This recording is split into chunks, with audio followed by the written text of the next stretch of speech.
day unless it's like freezing out or it's raining. And Yeah, well, thank God I have a dog, so I have a reason to get okay, out. yeah, yeah, I figure I. Oh, there we go. We on? We're live. Are we live now? So we're supposed to start? Is that it? Or Well, let's start. yeah. So So, let me. James, how are you, James? Oh, I'm Long wonderful. time no see.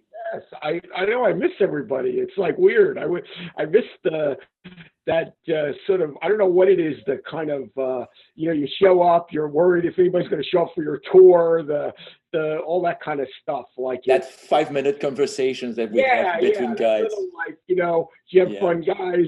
How was your tour? Have you been busy? Like all that stuff. I miss all that stuff. Yeah. And I also miss the area. I feel like I'm like I feel like it's so far away now, whereas it's so like not only on the tours because I worked down on Wall Street for so long, it was so much part of my life, and now I feel like I'm like away from home or something. It's like weird. Oh, yeah, we see all those places on the news now. Yeah, but nobody's there. It's like dead quiet. It's like it's like it's sad. But what is And it you miss the most about touring in the field right now? I miss the fun interaction because what I always found is now I worked downtown for a very long time and I've been a tour guide maybe I guess about 3 years, not as long as you have. But I miss this. I always like to me it was really fun because you do a tour and you've been there 100 times and you've heard a lot of questions and some like little 9-year-old kid or some little old lady in the back of the group ask you a question. You're like, wow, I never thought of that. And it like I miss that kind of fun like and from the guests sometimes you get a lot of interesting things to think about to bring to the next tour you do and I kind of miss that. I don't know what you want to call it. That kind of tour guide tourist relationship. I that kind Yes, of the back and forth. It's interesting. yeah. Yeah. I really miss that. That's What the I thing that love is the questions sometimes they're going to ask you, and you're honestly, I mean, very interesting question, and you don't know the answer. And that happens time to time, I would say like once a week. And that gives me the opportunity to go and dig a little bit, deeper and say, oh my God, look at this. well, That's, didn't you notice like sometimes you get some guy and he's here from say Alabama or something, and he'll go, "Hey, what's that?" And you're like, "I never even noticed this in 20 years. I never even saw it." Right? And then I'm like, "Oh, then I got to do what you like. I got to go dig. Like, what is that? Like, like you even pointed out when I shadowed you on a tour, you pointed out where Washington's White House was." yeah, And while I knew it was down there, I just never connected the idea that there's a Duane Reade sitting right on the I know. property. And that plaque is about this Yep. big, right? This Yes. is how Yes. much respect we have for history, right? Yes. Yeah. That's Well, incredible. Like well, we Duane replaced the Reade. White House, the first White House, with a Yeah. Duane Reade. Well, Welcome to New it's York. funny if you know if you're into the bond market. Duane Reade was kind of one of those when it went public and they did a lot of bond offerings. They got involved in a lot of. I don't know if you were around when Crazy Eddie was around. Do you remember Crazy Eddie, the electronics store? Oh, yeah. Oh, Right. yeah, yeah. Wait a Our minute. Was prices that? are.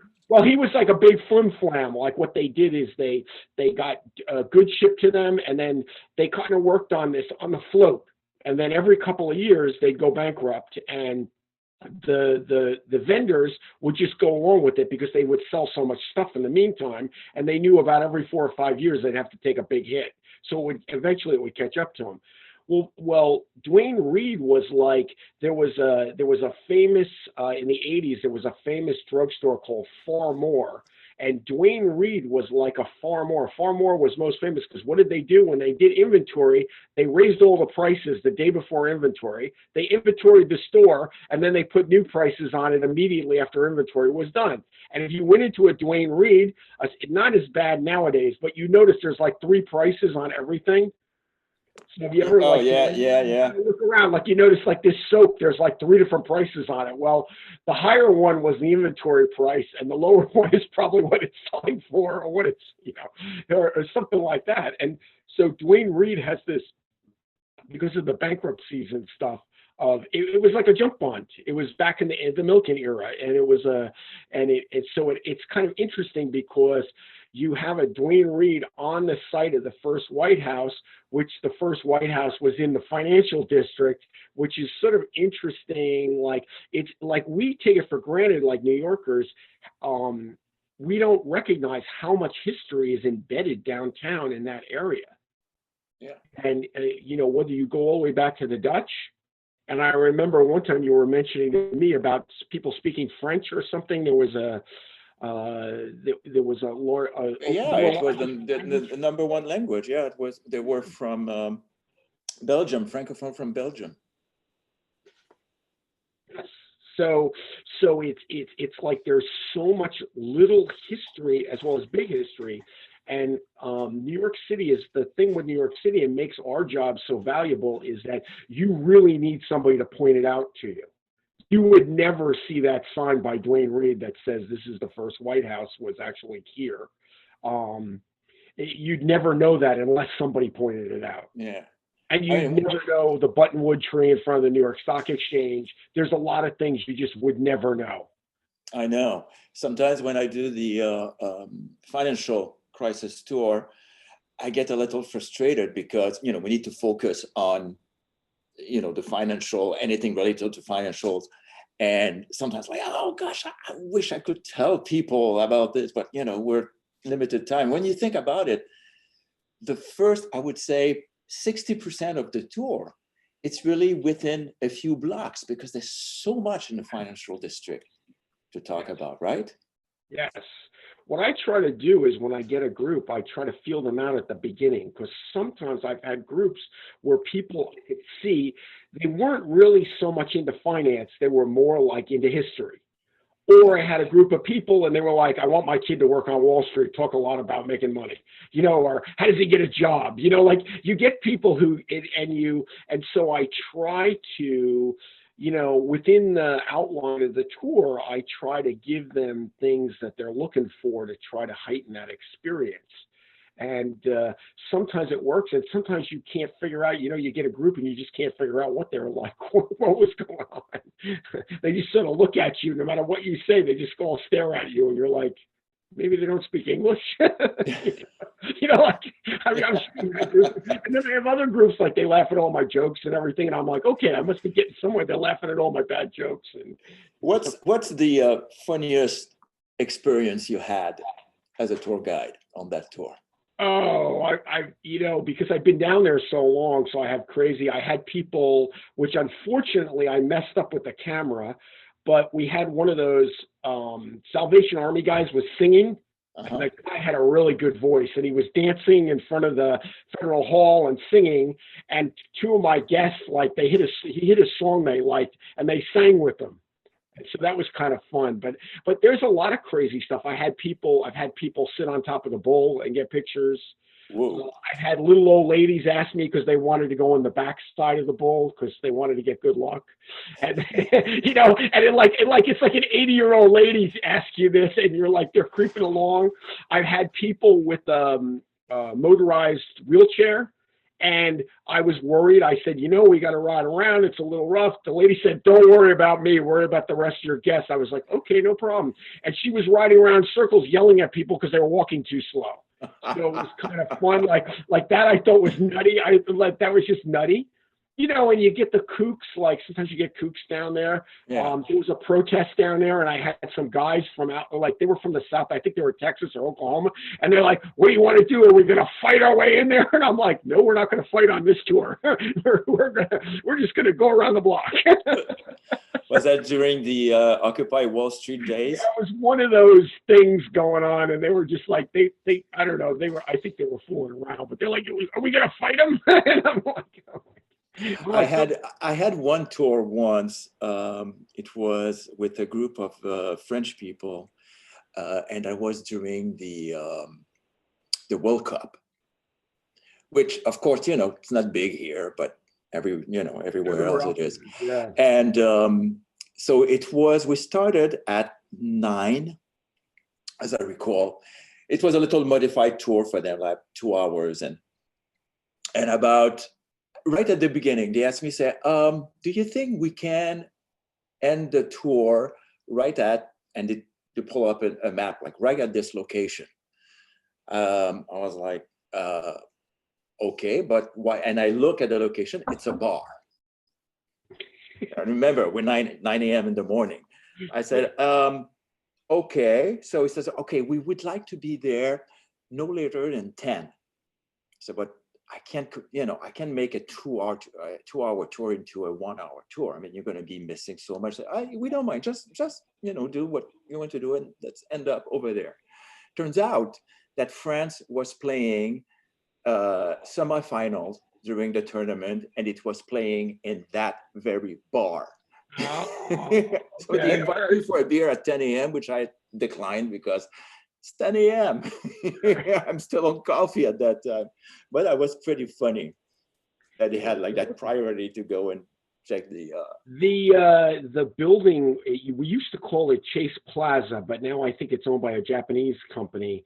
That has that weird mushroom sculpture on the side and the sort of the sunken. There's like yeah.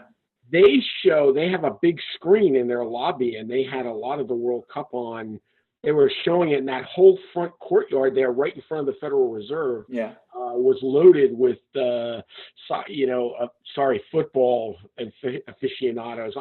I'm not like, to me, I'm like, the only reason I like soccer is because I like some of the girl. I just go for the girls. So yeah.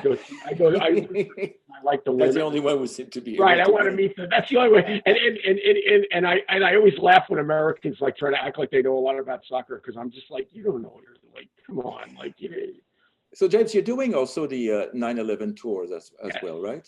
Yeah. What are the other tours that you're doing?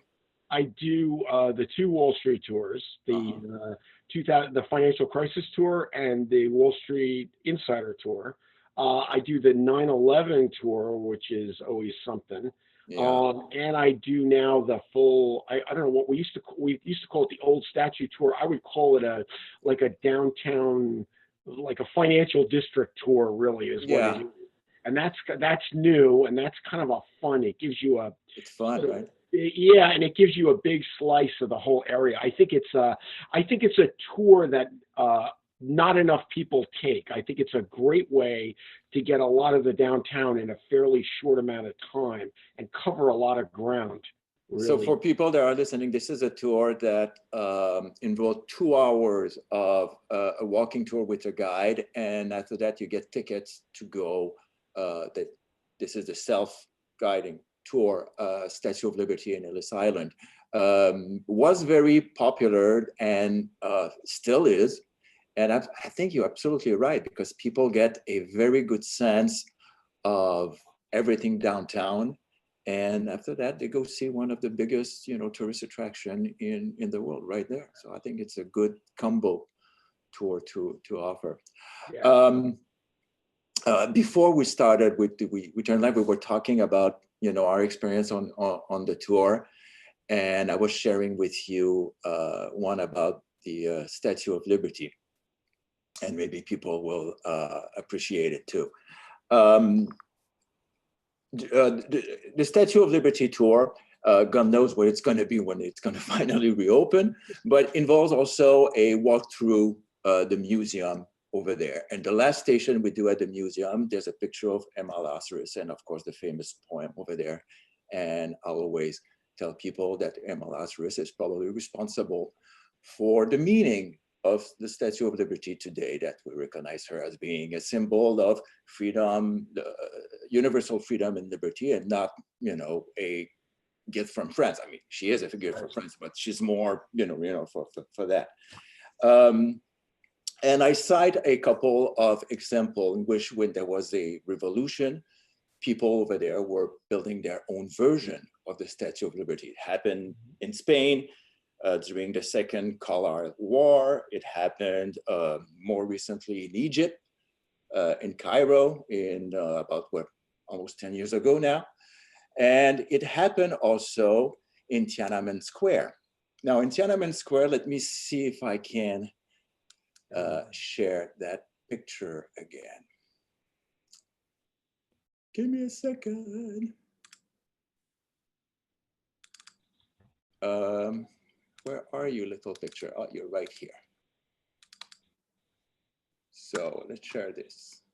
Do you see it? Yes. Okay. So this is a statue of, she was baptized goddess democracy. And it was made during the Tiananmen Square event in 1989, I believe. And I look at the side of that. I mean, you can see the guy right there, just next to it. That was just built by students. Now, usually in my tours, when I had the group around me, sometimes you're going to have like some Chinese nationals. And when I show that picture,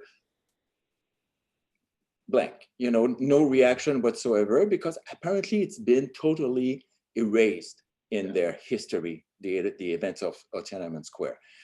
2 summers ago, I was showing that very picture, and I had a family of Chinese national there, and the father looked at the picture and says, "Oh yeah, I built that thing."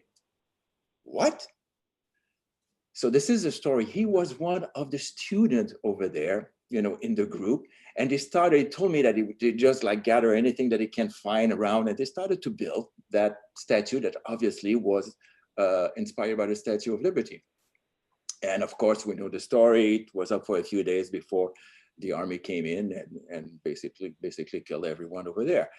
But the night before the army came in, he went home because he felt tired. Says, I was there for several days and needed a shower, needed to eat, blah, blah. And while he was home, the army came in. When he saw that the army was there, he flee immediately to Hong Kong, where he lives right now. But this is how powerful the image, and you have sometimes on a tour events like that just come and knock your socks off. I mean, to have somebody that was actually in Tiananmen Square who helped build that statue, which I was showing to people, was just amazing to me. And I still talk about this in my tours.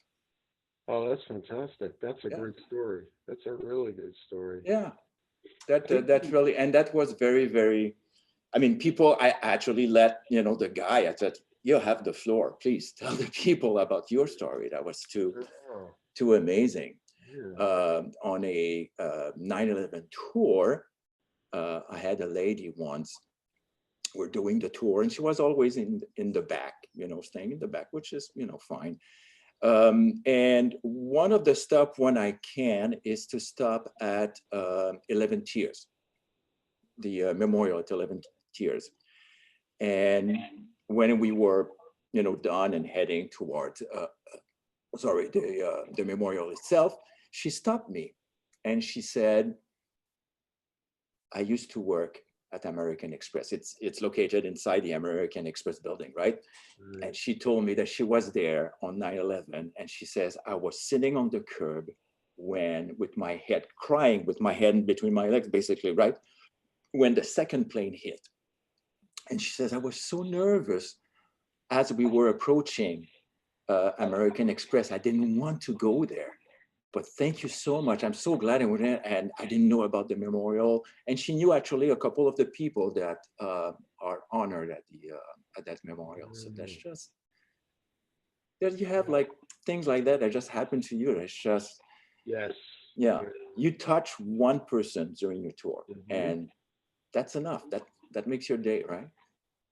Oh, totally. Plus, it's all those little stories that you build into your tours that make it, I mean, because sometimes I get people and they go, well, I could, I have friends and they go, oh, I could just download Google and walk around and listen to this. I'm like, you have you've never been on the same thing. Not remotely the same tour, because I like I said, I can take a feel of the people, and if I get people who are interested in certain things, I can emphasize more of that on the tour, or less of other stuff, and it makes like it sort of makes it a very individualistic experience for people. And the 9/11 tour, I've had all kinds of things happen. I mean, I personally, I had a lot of, it took me a while to go on that, just get on the property. It was a lot of effort. Oh, likewise. Yeah. I mean, the company asked me for years to do the tour, and I always turn it down because I had no, and that was all subconscious, right? I realized that a lot of times when I was downtown, I was always walking away from ground zero, so I won't even see it in my peripheral vision, right? And that was all unconscious. When I talk to other New Yorkers, they all feel exactly the same way. But I feel for myself, taking the tour, giving the tour now has been therapeutic almost. Yes. Yeah. I agree. I think it's like going to a shrink every time I do the tour. I feel Yeah, better. Some days are better than others. Sometimes I still get a little flipped out over it, and yeah, then but a lot of times it kind of moves along. And that's a particular where you're moving a group through that area. You really have to keep an eye on the people at the back of the tour to make sure they're there. But yeah. what I do is, like, a lot of people count. There's usually somebody who's always last. So I recognize their shirt. I say, oh, that lady with the red shirt, she's always last. So I know when she gets here, everybody's here. So I kind of do it that way. And then it gets to be like a joke during the tour because we just wait and we know they're going to be there. And yeah, I've had a lot of experiences like that. I had people who had relatives on Flight 77 that had. Oh, I've had the North Tower. When I go there, the whole wall, it's like every other name I recognize. So yeah. it's a huge amount of people, and I feel now I almost feel like invested that you have to keep retelling that story because you don't want people to forget. Because now we're getting far enough away that you're getting so many young people who maybe weren't born or were very young when it happened, and they just don't. They're not. They're kind of removed from it. They don't kind of understand it the way if you were there at the time, you felt it. And I know the whole city it was just chaos for about 2 weeks. It was, everybody was terrified, and it was. It was quiet, Yeah, quiet it was chaos. scary. And then you were also into this weird.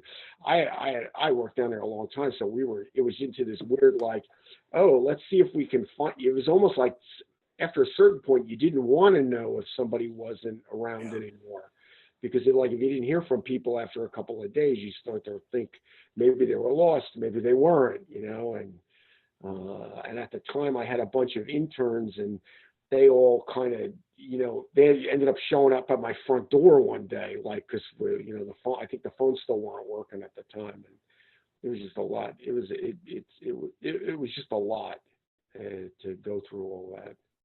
What do you think the impact of 9/11 was on Wall Street? I mean, you were working right there on Yeah. Wall Street. What was the immediate impact? Not the long term, but the immediate one. Well, I think there was. I think it was. I think it was a. I think there was like. There was two kind of ways people handled it. It was either people put their nose down and worked like crazy to try to just forget everything that was going on around them, or there were people who really took a step back and said, wow, like this is it's just in a matter of minutes. Somebody you had coffee with one day ago is now disappeared forever, and it really makes you think. For me personally, it gave me this. I always thought, hey, I'm really smart. If we're really smart and we work really hard, we can figure out all the angles. Maybe we're not the first one. Maybe we're not going to always get it right, but we can. But here was a case where no matter how smart and how prepared we were, something totally came out of the blue and just knocked us right on our rear ends. And it's not like we didn't have already our share of problems. I mean, we were Right. just after the dot-com crash, Right. and then that happened, out of the But blue. you could see, like, some of those things, like you could kind of see that coming. And then the market sold off massively in 2000. And it was funny because I used something called the Elliott wave, and the Elliott wave was kind of signaling like some big event was coming, like another war. And I remember some of my interns were all sitting there going, what is going on? And I said, the way this sell-off is, it looks like a war is coming. And they're like, well, where's it going to come from? And I was like, I have no idea. I just couldn't figure it out. I was like, I just have no idea what to expect. And Before then, 9/11 or oh before, yeah, before right. the dot-com? Yeah, right. Remember I don't know if you remember in 2000, like at the very end of 99, you had this enormous, like a waterfall sell-off. Yeah, yeah. Went down probably 90% at one time. Mm-hmm.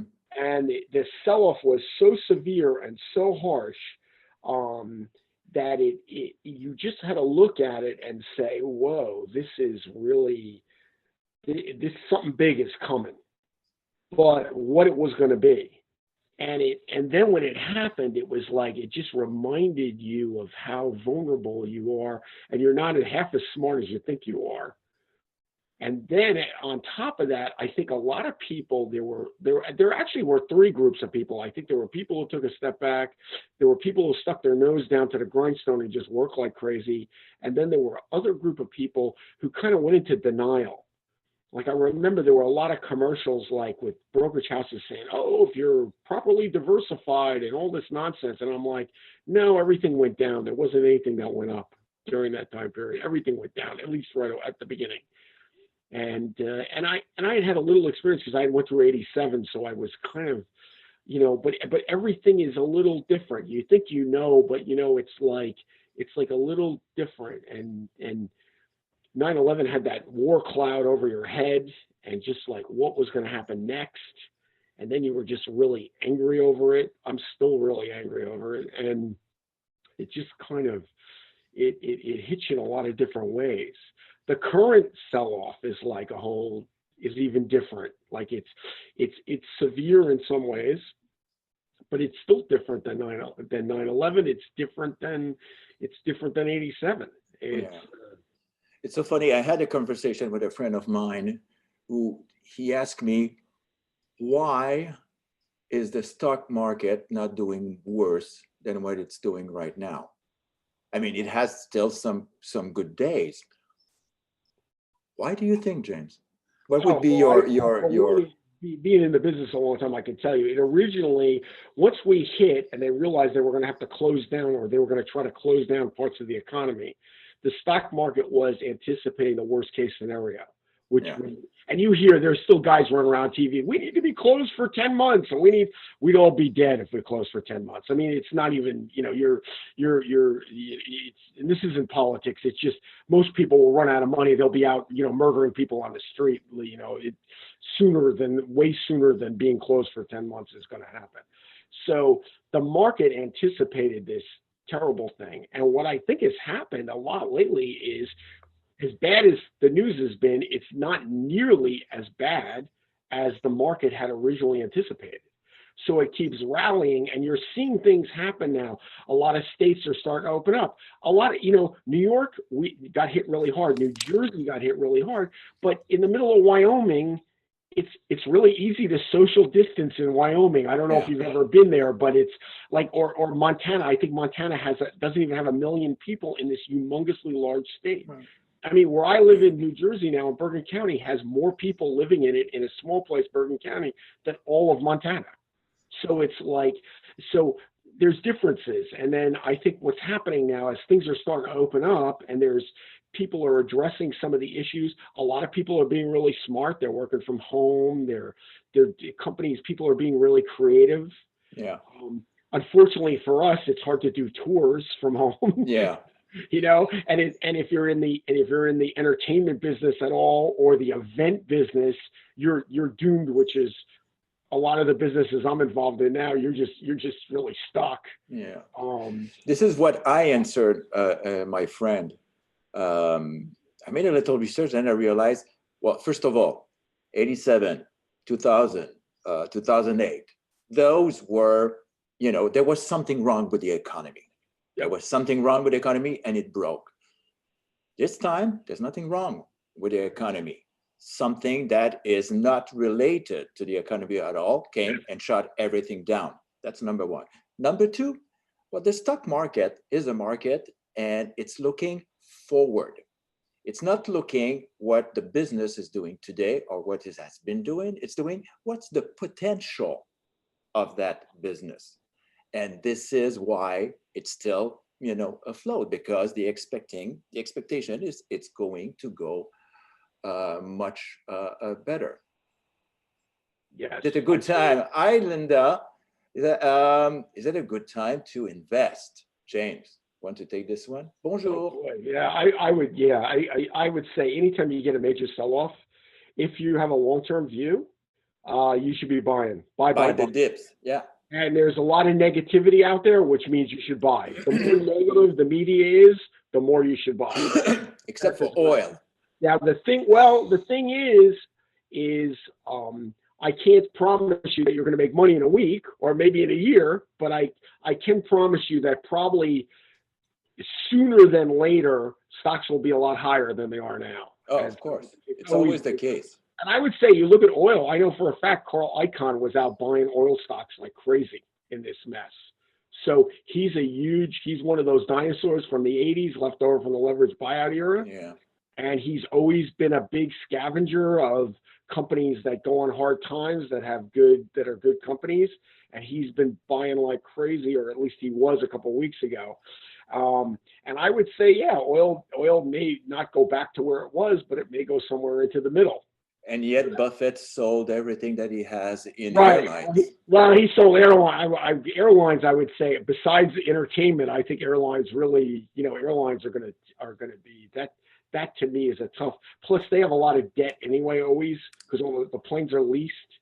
So there's a lot of airlines are never, even in good times, I'm always a little suspicious about airlines. I think it's a tough business to invest in. It's such a tiny margin of profit that they have, and their overhead are huge. Yes. Huge. I mean, if they don't fly overbooked, it's hard for them to make money. Yes. It's really hard. It's a hard business.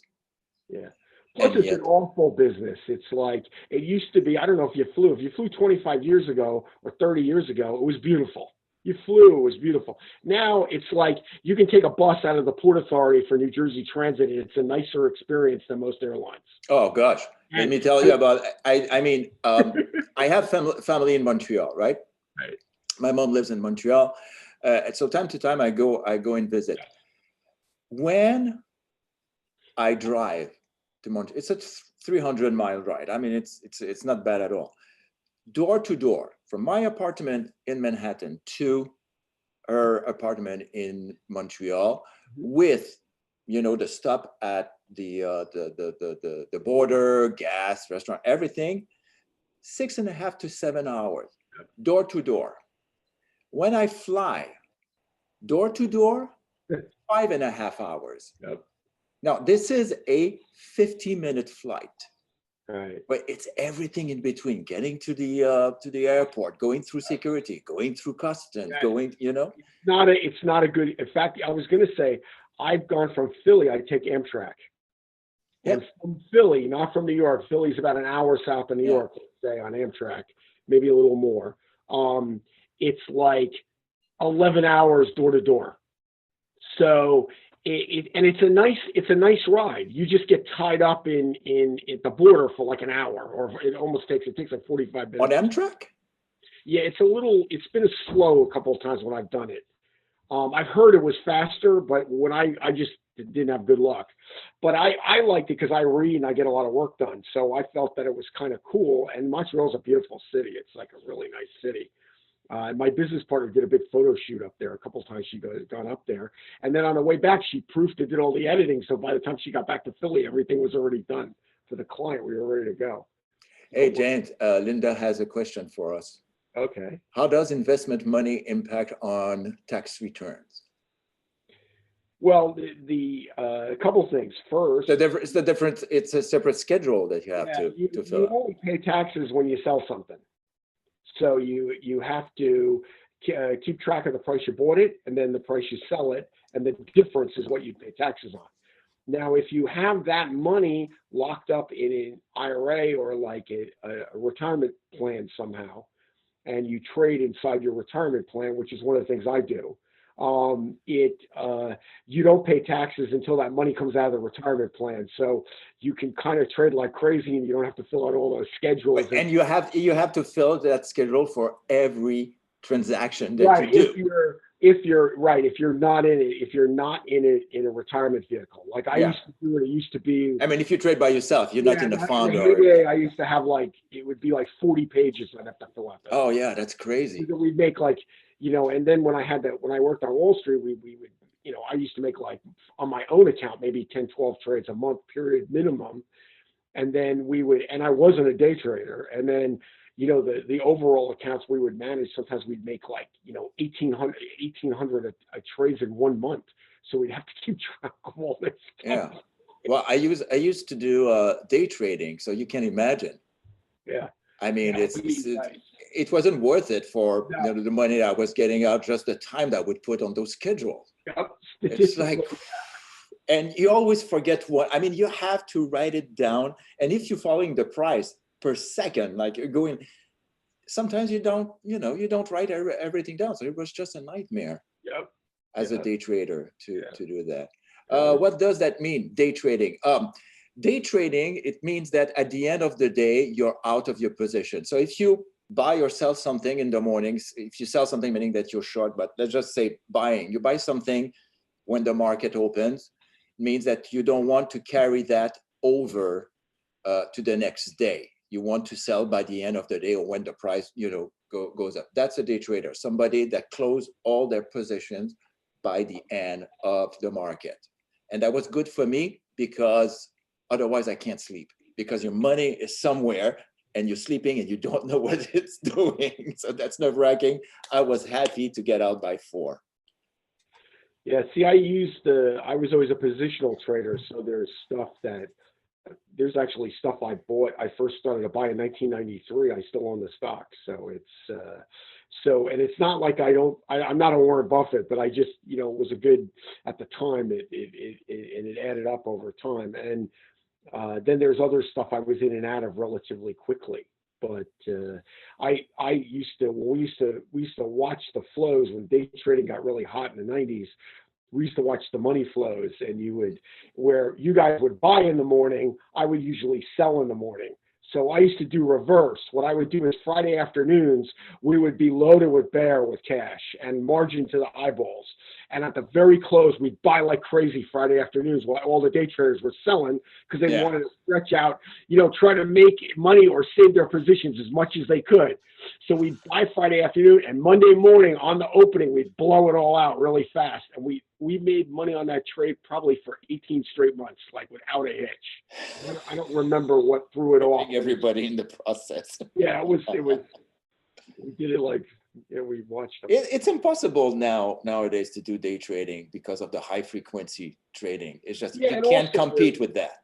And it's also there's a lot of, right now you have a lot of elephants running around the bathtub. It's big mutual funds and everything. There's not as many individual investors involved in the market. But there's the swings that you can have, within a minute. You need to put stops on your trades that are so wide that they're going to bankrupt you. Right. Yeah. See, I still look on when stock goes down that I like, I just keep buying it. And then every time it sells off, I buy more of it. I just keep building. And hopefully it will go up. Not that I'm building it to go to zero, which has happened.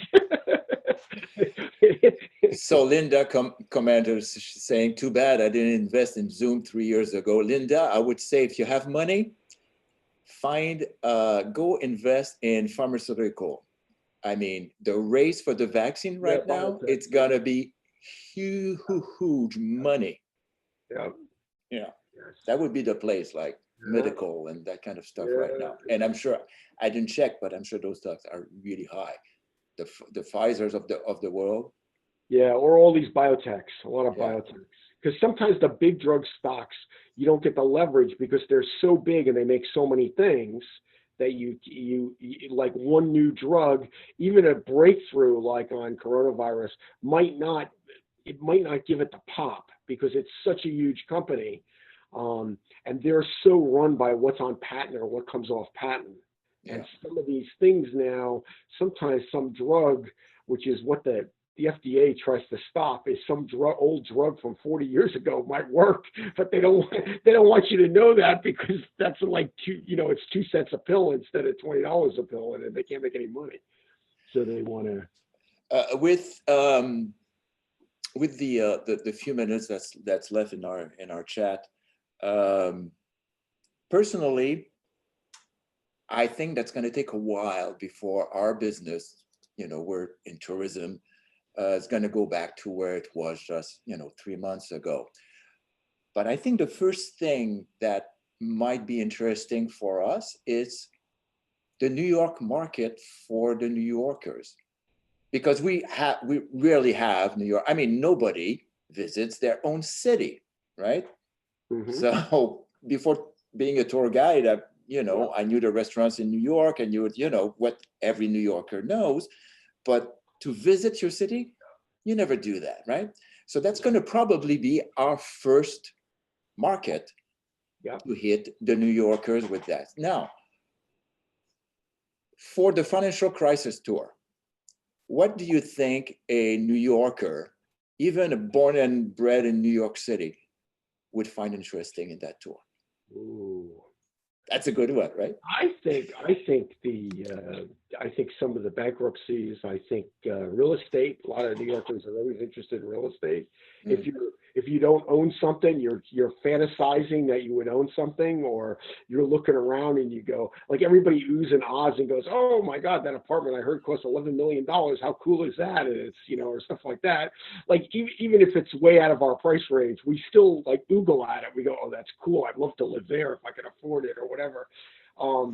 So I think the real estate end is kind of interesting. I think I was always a tourist in my own city. I'm like I lost friends because of it. Like, people used to not talk to me because I thought I was weird. That I would like I used to take girls on dates to the top of the World Trade Center. In the old days, it used to be like $2 to go to the top. And in 1980, I was like going to college. I didn't have that much money, so I would take dates up there and things like that. I was always kind of like that kind of a tourist. So I think, like, not only like New York specific, but I also think, like, say, Southern Connecticut, Long Island, Northern New Jersey are all in like the stone's throw from the city. And I think what's going to help us is they're not going to be able to go anywhere else. So they're going to have to. We're going to have New Yorkers. Do you think we're going to need to change a little our tours for New Yorkers? Because what I find when I have New Yorkers, I always get excited when we have New Yorkers. I find that they don't know about their city. I don't have to change anything. Say, oh my God, I had no idea. That's yes, exactly. And I also think, especially downtown, there's so many of these hidden gems that even if you're a seasoned, like, hardened New Yorker, you're like, oh, cool. Like, I didn't know that. Or like you just told me something about the Statue of Liberty. I've been to the Statue of Liberty like 30 times, believe it or not. When I was a kid, my grandfather used to take me down. Those days, you just took the boat over. It was no big deal. It wasn't like now. And it's when I was a kid, but like, you told me something, and I was like, wow, I didn't know that about certain things. Or there's stuff. There's always these little things you find, and I think a lot of people, they have to be marketed to. We have to say, hey, it's okay for somebody who lives in the Upper East Side or the Upper West Side or in the Bronx. You guys should come down and see the financial district. It's really interesting. There's a lot of stuff for everybody down here. And yeah. It is. So funny, because I want to give a little shout out to Linda, who actually opened the our Paris tours, right? Wow. And I remember I went to Paris with my wife and my kids about 4 years ago, Linda. Yes or no? I think that was about 4 years ago. Anyway, listen, I lived in Paris, right? And one of the apartments I lived in was just next to the Eiffel Tower. I never been to the Eiffel Tower, ever, before going with my kids. My kids were like, Dad, you live in Paris, so let's go, and you're going to be our tour guide. And I realized I don't know anything about Paris because I was living there, right? I never visited. So I took Linda's tour from Paris, one tour, And she had one that is a walking tour inside the Statue of Liberty, which was just amazing. All the things that I didn't know about that structure, it's just incredible, just incredible. And I think it's the same thing for New Yorkers. And in here, that the thing that you're going to discover about your own city is just amazing. So what? Linda just typing. January 2017. Yes, you did. It's that, and it was just a fantastic tour, which I highly recommend to anybody that's near Paris and wants a wonderful tour. And as for us, well, anything else to add, James? No, I think for the future, I think like you said, we're going to have a lot of local people may have an opportunity to get reintroduced to the city, and I think the biggest issue is we have to tell them, because we focus all our marketing to people in other countries, people in other places. Yeah. But we need to say, hey, you guys should come down. You really need to see Wall Street. There's a lot of cool stuff down here, or you need to go to the Statue of Liberty, or you need to go to the World Trade Center. There's a lot now to know, or to learn, or to just see. And I think we have to be just have the same gusto we do when we market to somebody who's out of the country or wants to come here on vacation. Just a little quote about Paris. The last time I was there, I spent almost 2 days riding around on the metro, because I am a New Yorker. So when I went to Berlin, I spent 3 days riding on their metro, and I was with two very attractive women who, at the middle of the third day, said, "Is this all we're going to do?" They got really annoyed at me because they don't live in New York, so they didn't get it. So I'm like, "Oh, cool! Subways, streetcars, double-decker buses. How cool is it?" That's what we do in New York. I was like, I got a subway map. I don't need to speak French. I know everything. And I didn't know anything. And it was like a total disaster, but it was cool. It was like really cool. That was the thing I remember most about Paris, which is the stupidest thing in the world.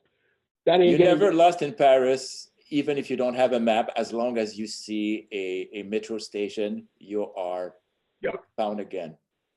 This is great. Yep. So, this about concludes our little chat. It was a pleasure. It's a pleasure. Let's do it again. Thank you, Linda. Thank you, James. And thank you, Linda. Everybody have a wonderful day. All right. We'll see you. Bye.